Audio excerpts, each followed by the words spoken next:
सभी का अपनों राजस्थान में और आपके साथ हूं मैं आयुषी नेगी और बुलेटिन की शुरुआत करेंगे बड़ी खबर के साथ। तो जयपुर से बड़ी खबर आ रही है। रीट परीक्षा की सीबीआई जांच की मांग को लेकर बीजेपी महिला मोर्चा का प्रदर्शन आज देखने को मिल रहा है। कलेक्ट्रेट पर जयपुर शहर महिला मोर्चा की कार्यकर्ताओं ने विरोध प्रदर्शन किया।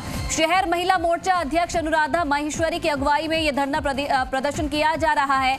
प्रदेश उपाध्यक्ष दीपा नाथावत समेत कई कार्यकर्ता मौजूद हैं। बीजेपी के पार्षद और कुछ अन्य कार्यकर्ता भी मौके पर पहुंचे हैं। तो तस्वीरें आप देख रहे हैं जहां बीजेपी लगातार रीट मामले को लेकर अग्रसर होती हुई नजर आ रही है, सरकार पर हमलावर होती हुई नजर आ रही है। और आज इसी कड़ी में शहर महिला मोर्चा की तरफ से प्रदर्शन किया जा रहा है। रीट पेपर लीक मामले की सीबीआई जांच करवाने की मांग को लेकर बीजेपी महिला मोर्चा की तरफ से ये विरोध प्रदर्शन किया जा रहा है। तस्वीरें आप देख सकते हैं, बड़ी संख्या में जो महिला मोर्चा की कार्यकर्ता हैं वो मौके पर धरना प्रदर्शन कर रहे हैं।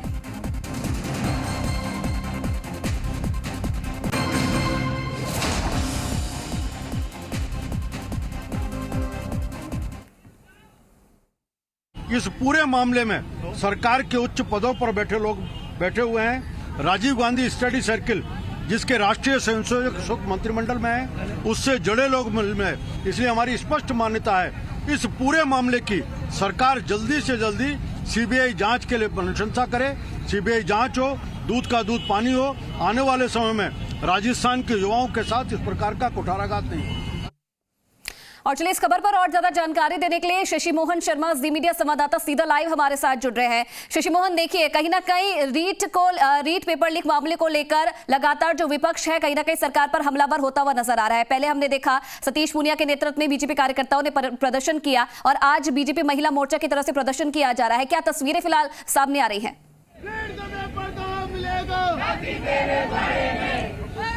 देखिए तस्वीरें कैमरा पर्सन राहुल आपको दिखाएंगे। बीजेपी का महिला मोर्चा है, सिविल लाइन के कार्यकर्ता हैं। सिविल लाइन के पूर्व विधायक और पूर्व प्रदेश अध्यक्ष अरुण चतुर्वेदी खुद यहां पर पहुंचे हैं। जयपुर देहात के दक्षिण के रामानंद गुर्जर पहुंचे हैं। महिला अध्यक्ष हैं जयपुर शहर की अनुराधा माहेश्वरी, जयश्री गर्ग हैं जो प्रभारी हैं जयपुर जिले की, और भी कई कार्यकर्ता जयपुर देहात उत्तर और दक्षिण के महिला मोर्चा के अध्यक्ष पहुंचे हैं। सभी लोगों की मांग है, कई पार्षदगण पहुंचे हैं, सभी लोगों की मांग है कि रीट की परीक्षा की सीबीआई जांच हो, पूरे मामले में क्या घालमेल हुआ।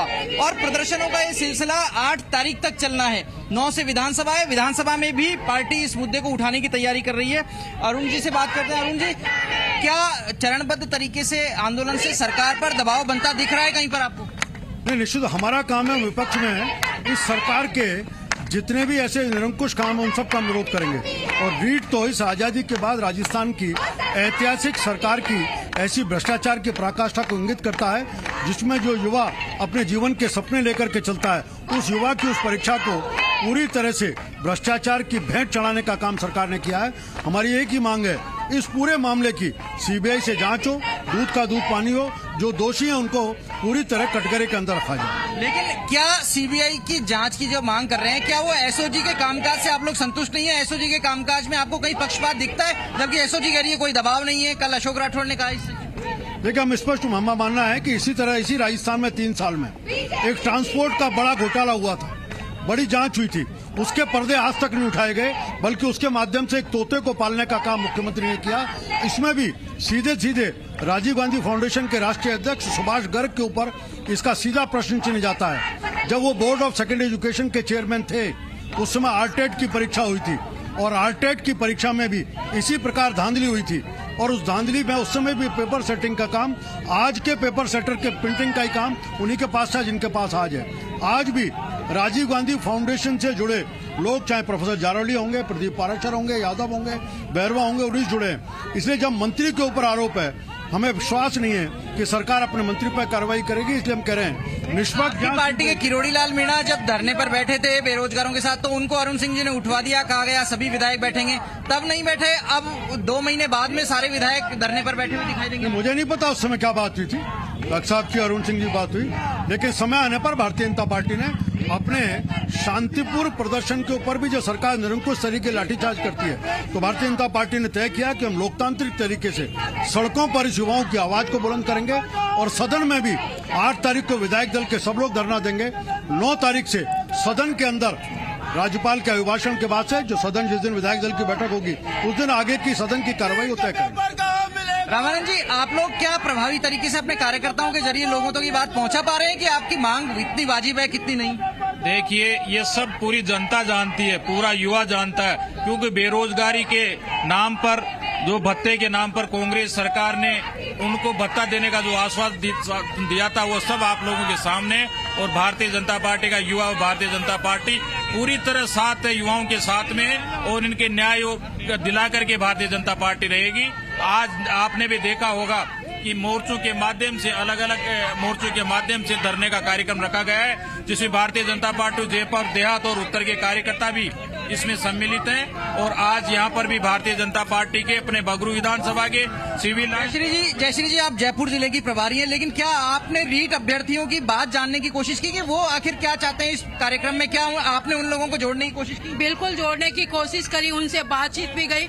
उनके अंदर बड़ा आक्रोश है, सालों से मेहनत कर रहे, पढ़ाई कर रहे, जो वाकई पढ़ाई कर रहे थे, उन बच्चों के साथ में बहुत बड़ा धोखा है। और वो चाहते हैं कि पूर्ण रूप से सीबीआई से अच्छे से जांच होए, और जो सरकार में बैठे हैं भ्रष्टाचारी लोग, उनसे इस्तीफा मांगना चाहे। वो आक्रोश की बात आप कहते रहे, लेकिन आप लोग महिला मोर्चा का प्रदर्शन था पहले ये, लेकिन संख्या बल पूरा उस मुताबिक नहीं जुटा। देखिए, ऐसा नहीं है, जगह जगह संख्या हो रही है, प्रतिदिन हो रहे हैं। कुछ कारणवश संख्या है, ऐसी बात नहीं है संख्या कम है। महिलाओं की संख्या से मतलब नहीं होता है, आक्रोश से मतलब होता है। और जिस जनता ने सरकार को कुर्सी पे बैठाया है, उस सरकार को नीचे उतारना भी जानता है। सरकार को माननी पड़ेगी ये मांग। देश के भविष्य के साथ में खिलवाड़ किया है। पूरा राजस्थान महिला उत्पीड़न से, धांधलियों से, किसानों की बेरोजगारी से, युवाओं के बेरोजगारी से परेशान है पूरा राजस्थान। सरकार को सुनना पड़ेगा, आज नहीं तो कल सुनना ही पड़ेगा। और देखिए, आपने देखा किस तरह ये कह रहे हैं कि संख्या नहीं बल्कि आक्रोश जो है कार्यकर्ताओं में वो अहमियत रखता है। जयश्री गर्ग को आपने सुना, अनुराधा माहेश्वरी है महिला मोर्चे की, साथ में हुसैन खान है जो अल्पसंख्यक मोर्चे से जुड़े हुए हैं। सभी कार्यकर्ता यहाँ पर पहुंचे हैं और इन लोगों की मांग है कि रीट के परीक्षा की सीबीआई जांच होनी चाहिए। जी शशिभूषण शर्मा, क्योंकि जमीनी स्तर पर जो तमाम तस्वीरें हैं वो लगातार आप देख रहे हैं, क्या लगता है, क्योंकि विपक्ष लगातार हमलावर होता हुआ नजर आ रहा है सरकार पर, तो क्या लगता है संसद में भी अब इस पूरे मुद्दे को उठाने की तैयारी है? क्या लगता है कि आने वाले समय में जो ये दबाव विपक्ष की तरफ से डाला जा रहा है, क्या ये कामयाब हो पाएगा, या फिर इस पूरे मामले पर ऐसी ही राजनीति होती रहेगी?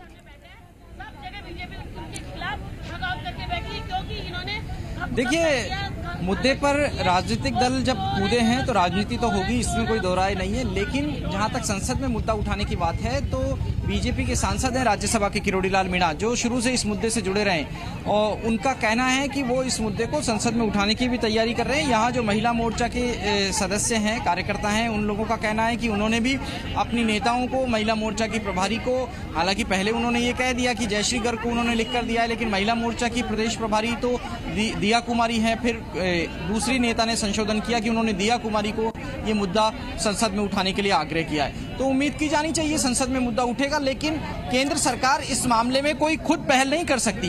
दरअसल सीबीआई का जो कानून है, जो सीबीआई का गठन है, वो इसके तहत हुआ है कि राज्य सरकार अगर कोई अनुशंसा करेगी तभी सीबीआई इस मामले में जांच की पहल कर सकती है, दखल दे सकती है, केंद्र की पहल पर नहीं दे सकती। जी, अगर सरकार की ओर से अगर हम बात की जाए तो शुरुआती दौर से कहीं ना कहीं सरकार इस पक्ष में बिल्कुल नहीं है कि सीबीआई जांच इस पूरे मामले की करवाई जाए, क्योंकि एसओजी पर जोर दिया जा रहा है। हालांकि पहले जो पूरी कार्रवाई थी वो धीमी चल रही थी, लेकिन एकदम से तेजी एसओजी की तरफ से दिखाई गई है और लगातार गिरफ्तारियां भी की जा रही है। सरकार के जो मंत्री है कहीं ना कहीं पक्ष में नहीं दिखाई दे रहे हैं सीबीआई जांच के। तो क्या लगता है आगे आने वाले समय में विपक्ष की तरफ से और आक्रामक रूप देखने को मिल सकता है इस पूरे मामले को लेकर, क्योंकि लगातार प्रदर्शन अब किया जा रहा है, आगे आने वाले समय के लिए भी रणनीति बनाई गई है, विधानसभा घेराव की भी यहाँ पर कोशिश की जाएगी सत्र के दौरान?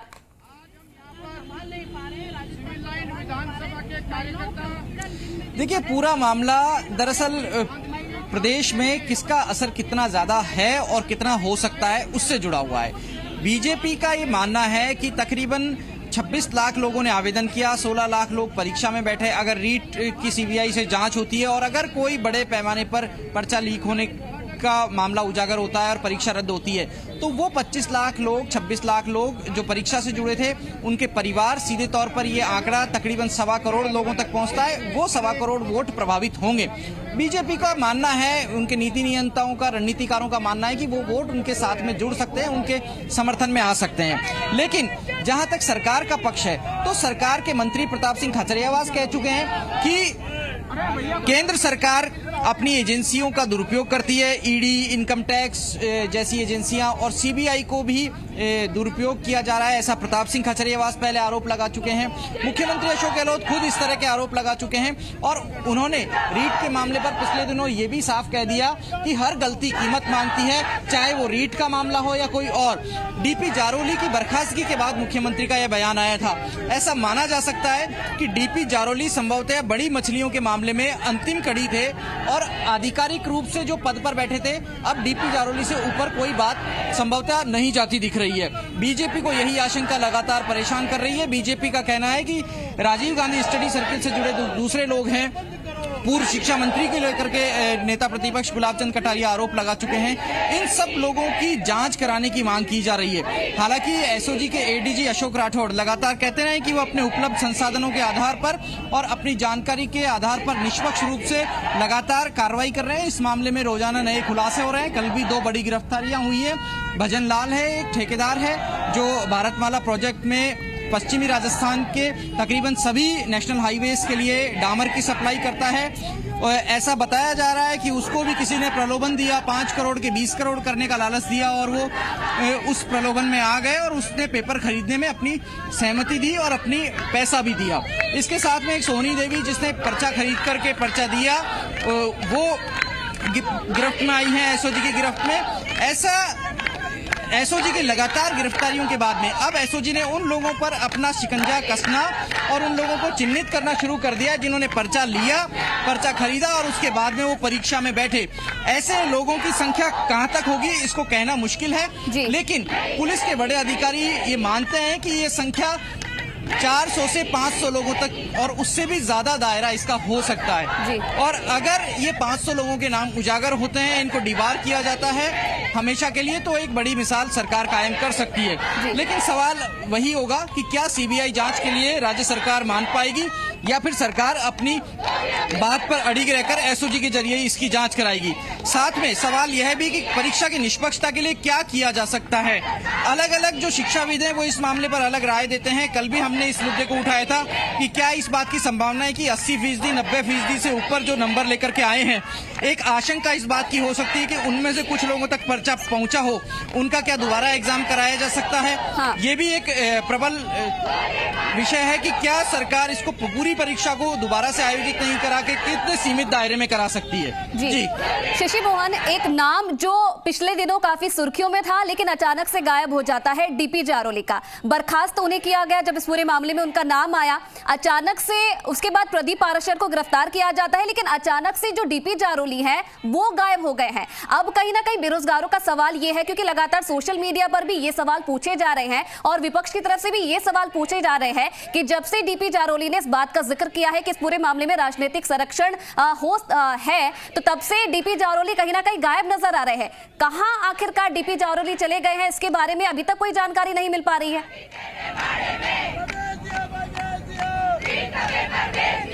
देखिए, डीपी जारोली को लेकर के जांच एजेंसियों से भी हमने पता करने की कोशिश की, लेकिन वो भी इस मामले में अभी तक कुछ भी बोलने को राजी नहीं है। उनका कहना है कि जब समय आएगा तो सारी बातों की जानकारी दी जाएगी।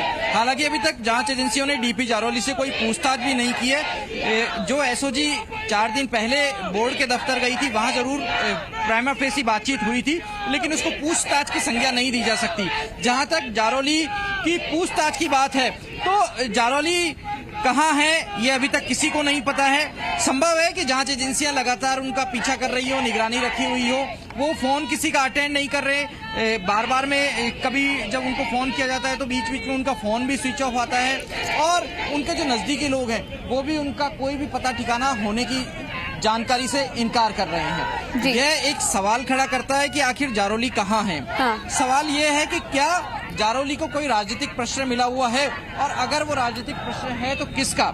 हालांकि इस मामले में जिन जिन लोगों पर आरोप लगे हैं वो सभी अपने ऊपर लगे आरोपों को खारिज करते रहे। उल्टा ये जरूर है कि उन लोगों ने सवाल उठाए हैं कि आखिर एसओजी की जांच पर बीजेपी को भरोसा करने में दिक्कत क्या है, और सीबीआई से ही जांच की मांग क्यों कर रहे हैं। उन लोगों का कहना है कि क्या सीबीआई केंद्र के अधीन आती है, इसलिए उसकी जांच सीबीआई से कराना चाहते हैं। साथ में ये बात ये भी कही जा रही है कि मध्य प्रदेश में व्यापम घोटाला हुआ, क्या व्यापम घोटाले की जांच सीबीआई को दी गई थी? अगर वहां नहीं दी गई तो यहाँ किस आधार पर मांग कर रहे हैं, और राज्य सरकार की एजेंसियां जो जब तक सही जांच कर रही है तब तक क्यों दी जाए। लेकिन बीजेपी अपनी मांग पर अड़ी हुई है, बीजेपी को नया मुद्दा मिला है और बीजेपी इस मुद्दे के साथ जनता के बीच जाने की पुरजोर कोशिश में दिखाई भी दे रही है। इन लोगों का कहना है कि जब तक रीट की जांच सीबीआई से कराने की मांग मंजूर नहीं होती, उससे कम पे किसी भी सूरत में ये लोग नहीं मानेंगे, चाहे विधानसभा का सदन ही इससे बाधित क्यों न हो। जी, क्योंकि देखिए शशि मोहन, डीपी जारौली के बारे में बात करना इसलिए भी जरूरी हो जाता है क्योंकि राजनीतिक संरक्षण में पेपर लीक की बात उन्होंने की थी और उसके बाद वो अंडरग्राउंड हो गए हैं। लगातार विपक्ष की तरफ से भी आरोप लगाए जा रहे हैं, युवाओं की तरफ से भी आरोप लगाए जा रहे हैं कि सरकार ने उन्हें अंडरग्राउंड कर दिया है। क्या सच में ये माना जाए कि वो कुछ बड़े नाम ले सकते थे या फिर वो उन बड़ी मछलियों तक एसओजी को पहुंचा सकते थे, इसलिए अंडरग्राउंड उन्हें सच में कर दिया गया है? क्या ये माना जाए?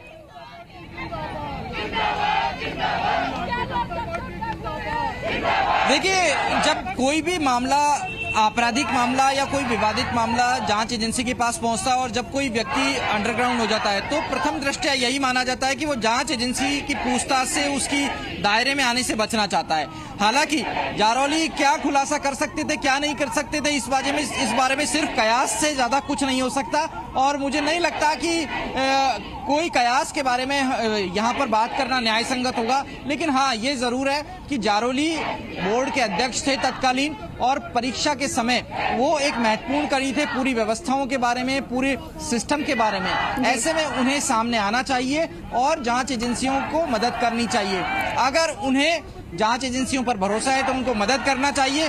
जांच एजेंसियां अपने तरीके से जब पूछताछ चलिए, बिल्कुल, कहीं ना कहीं विपक्ष की तरफ से जो सीबीआई जांच की मांग यहाँ पर की जा रही है, कितना दबाव बनाने में बीजेपी कामयाब हो पाती है तो आने वाला दिन ही बताएगा। चलिए, बहुत धन्यवाद शशि मोहन शर्मा, तमाम तस्वीरें